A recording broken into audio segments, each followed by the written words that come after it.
2024 선을 넘는 과학자들 여러분들의 뜨거운 박수로 시작하겠습니다. 우!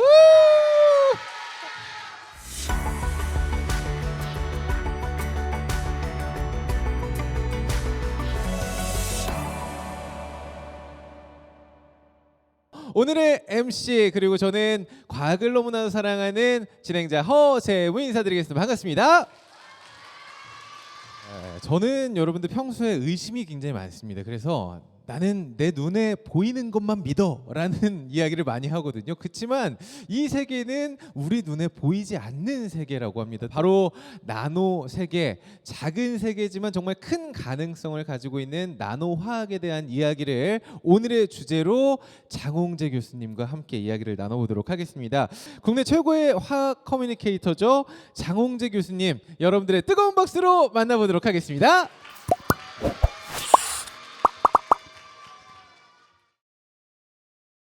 장홍재 교수님께서는 나노만 연구를 하시는 게 아닙니다. 지금 나노 바이오 광학 연구를 하고 계신다고 저에게 미리 언지를 주셨거든요. 이 연구실에서는 어떤 연구를 하시는 건가요? 기본적으로 여러분들이 이제 아마 주기율표에 되게 여러 가지 원소들이 있을 건데 그렇죠. 이걸로 어떤 물질을 만들면 이것이 독성이 있을까, 혹은 뭐 암을 치료할 수 있을까, 뭐 빛을 쬐면 어떤 일이 생길까, 이런 여러 가지 현상들을 연구하는 일을 주로 하고 있습니다. 사실 나노 세계라는 게 이렇게 표현해요, 여러분들. 나노 크기는 10억 분의 1m다. 사실 저는 이게 어떤 크기인지 가늠이 좀 안 되기도 하는데 이렇게 눈에 보이지 않는 세계를 최첨단의 과학 기술들이 이렇게 모여서 연구하는 이유가 좀 있을 것 같거든요.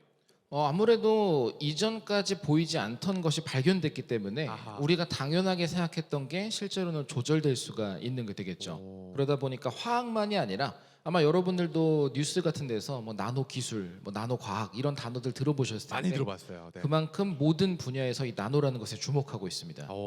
그렇다면 오늘 그 나노의 세계로 교수님만 따라가면 되겠죠, 저희가? 네, 제가 들려드릴 수 있는 만큼 안내해드리도록 하겠습니다. 알겠습니다. 자, 그렇다면 준비되셨을까요? 좋습니다. 장홍재 교수님의 강연 만나보도록 하겠습니다.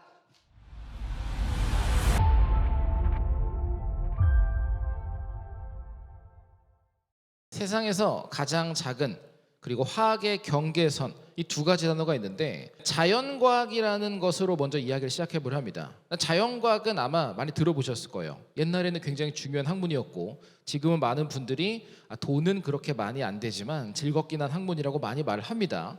그럼 자연과학이 무엇으로 되어 있느냐? 과학 좋아하는 학생들은 알겠죠. 수학이나 물리학, 천문학, 화학, 생명과학으로 있습니다.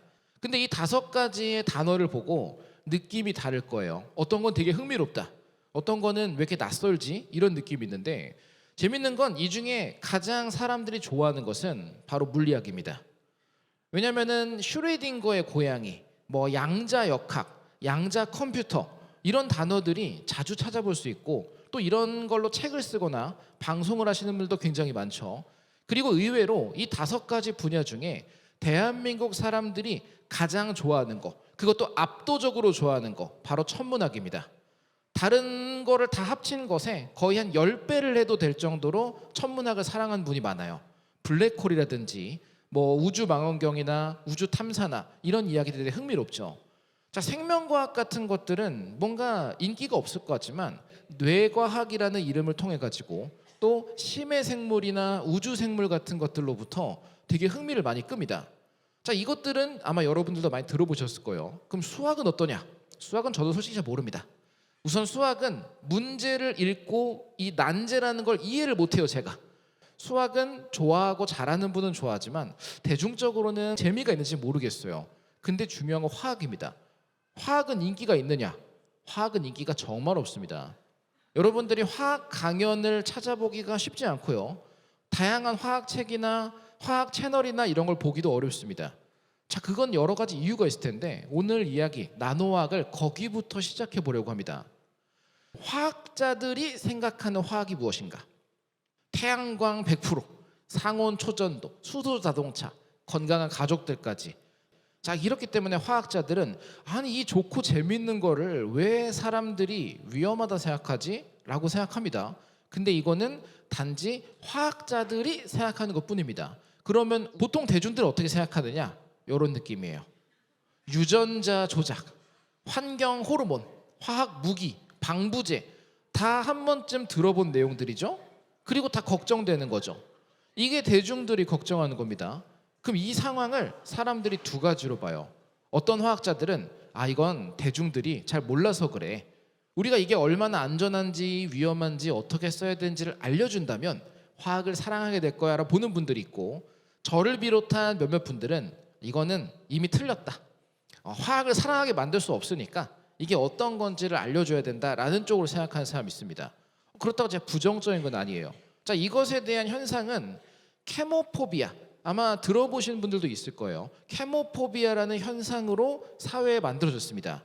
케모포비아는 말 그대로, 포비아는 뭔가를 두려워한다, 공포증을 말합니다. 결국엔 화학 물질을 두려워하는 공포증을 의미하고 있습니다. 처음에는 그랬어요. 지금은 화학이라는 것도 무섭고 화학 공부하는 것도 무섭고 그냥 화학 들어가면 다 싫은 겁니다. 이게 전 세계적으로 그렇고요. 지금 어떻게 됐습니까? 올해 물리원이 화학원보다 더 많은 학생들이 선택했어요. 자연과학 최약체가 화학이 됐어요. 중요한 거는 우리가 알다시피 양에 따라서 독인지 약인지가 달라집니다. 우리가 마시는 물도 많이 먹으면 독이에요. 이게 진짜 배가 뻥 터져서 문제될 정도의 그런 독이 아니라 진짜 물 중독이라는 현상이 생깁니다. 옛날에는 우리나라나 미국이나 그런 게 있었어요. 물 많이 마시기 대회. 자, 근데 이걸 하고 죽은 사람들이 늘어나는 거예요. 보통 5에서 7리터를 한 번에 먹으면 죽어요. 위가 터져서 죽는 게 아니라 우리 몸에 염분이 너무 묽어지면서 신경 전달이 안 돼서 마비돼서 죽어버립니다. 자, 그래서 이런 게 금지된 것처럼 물조차도 독성이 있습니다. 자, 그러면 화학 물질은 모두 위험하냐? 모두 위험해요. 양이 많으면. 하지만 적으면 괜찮은 거죠. 자, 그러면 이런 상황에서 제가 왜 화학은 어차피 이미지를 개선하기는 틀려먹었다라고 생각하느냐? 미래는 되겠지만 지금 안 되는 건, 단어가 멋있죠. 가용성 휴리스틱이라는 말이 있습니다. 자, 단어만 보면 뭔 말인지 모르겠고 어려워 보이지만 예를 들어보자면 여러분이 바로 느낄 수 있습니다. 여러분 앞에 4잔의 물이 있습니다. 이 물이 완벽하게 정수된 아주 깨끗한 물이에요. 근데 하나는 지하수를 정수한 거고요. 하나는 강물을, 다른 건 빗물, 마지막 거는 하수를 정수했습니다. 자, 여러분에게 선택지를 드렸어요. 4개 중에 하나를 마시세요. 그때 저는 꼭 하수를 먹고 싶습니다. 이거 먹을게요 한 사람 아무도 없을 거예요. 물론 이렇게 사람이 많은데 시키면 장난기가 많은 어린이들은 이걸 고르는 학생이 있을 수 있겠죠. 근데 아무도 안 보고 혼자 고를 수 있고 뭐 보상을 주거나 점수를 주는 것도 없다? 그럼 다들 이런 거 먹지 일부러 하수구물을 정수한 걸 안 고릅니다. 인간은 하수는 더럽다라는 게 머리에 박혀 있어요. 우리가 사용하는 언어나 살아온 환경이나 문화에 그대로 들어 있습니다. 그래서 이것이 어렵습니다. 비슷한 게 자연이라는 단어를 보면 되게 싱그럽고 산뜻하고 생명력이 느껴져요. 근데 인공이라는 단어를 보면 뭔가 금속 느낌, 딱딱하고 날카롭고 숨쉬지 않은 느낌이 납니다. 이것도 어느 순간 바뀐 겁니다. 여기 연세 있는 부모님들은 아마 어렸을 때 인공, 인조인간, 사이보그 이런 단어가 아주 발달한 과학기술의 이미지로 여겨졌지 이게 파멸로 여겨지지가 않았어요. 근데 지금은 인공 붙으면은 뭔가 불법적으로 만들거나 싸게 하려고 막 대량 생산한 느낌, 이런 게 만들어져 버렸죠. 자, 단어가 만드는 의미, 요거는 물입니다.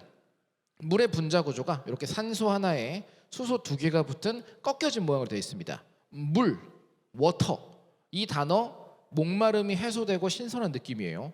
근데 굳이 화학식으로 다이하이드로젠 모노옥사이드라고 말하면 누가 들어도 이건 먹으면 안 될 것 같은 느낌이에요. 용어가 만드는 힘이 이렇게 강력합니다. 그리고 그거를 제일 잘 활용하는 게 누구죠? 바로 언론입니다. 자, 언론의 습성은 아주 과거부터 있던 표현인데 우리가 흔히 말하는 제목 어그로예요.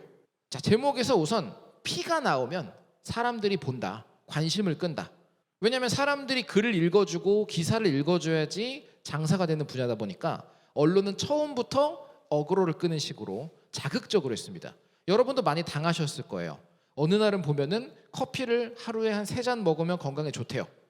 근데 다음 주에 봤더니 커피를 몇 잔 이상 먹으면 몸에 안 좋대요. 이 기사들의 공통점은 끝까지 읽어보면 결론이 없어요. 자, 그렇기 때문에 이런 여러 가지 이유 때문에 화학이라는 것의 이미지를 완전히 바꾸기가 어렵습니다. 그럼 이런 상황에서 우리가 생각한 게 뭐냐? 바로 나노화학이란 이야기를 제가 꺼내온 이유입니다. 자, 여러분들 제가 아까 전에 양자역학, 뭐 양자 컴퓨터, 블랙홀 이런 거 다들 관심 있고 좋아한댔죠. 근데 제가 말씀드리자면 여러분들 어차피 그거 모르세요. 공부해도 모르고 들어도 몰라요. 그래서 재밌는 거예요. 그거를 알아가고 알려고 노력하고 뭔가 내가 조금이라도 아는 것 같으면 재밌습니다. 그리고 내 삶이랑 아무 상관없어요. 저기 블랙홀 발견됐다 해서 신기하고 재밌지만 내일 내가 출근을 안 해도 되는 건 아니에요. 자, 화학 이런 것 때문에 문제가 있던 겁니다. 뭔가를 알게 되면 바로 나한테 영향이 와요. 저도 보통 이렇게 강연하지만 이따가 강연 후에 질문이 걱정되기도 해요. 제일 많이 화학 강연 질문은 미세 플라스틱 괜찮냐? 세제, 합성 세제 중성 쓸까요? 뭐 쓸까요? 이런 질문이 제일 많이 들어옵니다. 왜냐면 그게 나한테 당면한 문제니까. 그럼 아까 말한 양자역학 같은 게 인기 있는 게 뭐냐? 걔네들은 약간 과학 동화 같은 거예요. 화학에서도 우리가 굳이 이해할 필요가 없습니다. 그냥 즐길 수 있고 이런 세계가 있고 이런 미래가 이걸로 만들어질 수 있대. 그런 걸 할 수 있는 게 바로 나노화학이어서 재밌다 볼 수 있는 거고요. 두 번째로는 가장 작고 새롭다 했는데 새로운 화학이라는 거는 이 분야가 만들어진 게 한 6, 70년 됐어요. 왜냐하면 나노라는 세계를 볼 수 있어야 되니까. 자, 그것만큼 중요한 게 작다는 겁니다. 이 작다는 것의 의미 조금 있다면 다시 말씀드리겠지만 여러분들이 물리학이나 천문학 얘기를 들었을 때 궁금한 게 있습니다. 과연 우주의 끝은 어디일까? 최초의 물리라는 건 무엇일까? 이런 우리는 사람은 가장 끝에를 궁금해요. 바다를 봐도 가장 깊은 바다에는 뭐가 있을까? 이런 게 궁금하지. 모래 파면서 조개 몇 개 있지? 이런 거 궁금하지 않잖아요. 자, 똑같습니다. 화학에도 끝이 있을까? 둘 중에 하나일 겁니다. 가장 큰 쪽의 끝과 작은 쪽의 끝이 있겠죠. 그중에 큰 곳은 끝이 없어요. 왜냐하면 다른 학문이랑 엉켜버립니다. 예를 들어 여러분이 지금 이 딱 슬라이드 여기 지금 빔 프로젝터 화면이 있는 슬라이드를 보고 저거 약간 폴리에틸렌 분자 구조들이 엉켜있는 느낌인데 이렇게 받아들이는 사람 아무도 없을 겁니다. 이거 플라스틱 천이네. 이게 끝이에요. 유리를 보고 이산화규소의 그 비정질 결정 구조 때문에 투명함이 느껴지는군. 이런 사람 없어요. 유리다. 깨끗하네. 이렇게 하잖아요.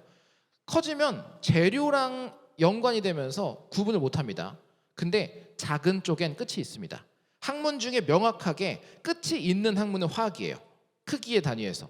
그게 바로 나노화학입니다. 나노화학보다 작은 화학은 영원히 없습니다. 여러분들은 마지막 화학 이야기를 듣고 있는 거예요.